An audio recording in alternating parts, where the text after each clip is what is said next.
Ni Abeline Erauskinaz eta hemen batez be irakasle lana egiten dunik.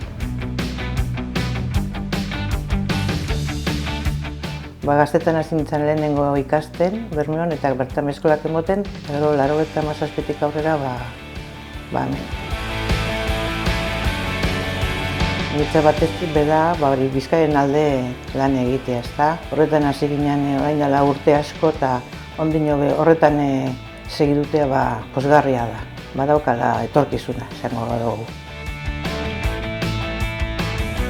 Ibiltzen gara, nire behintzat eskolak emoten, bizkaierazkoak, batuerazkoak, ikastetxetan eta gero administrazioko beste eskola batzuetan.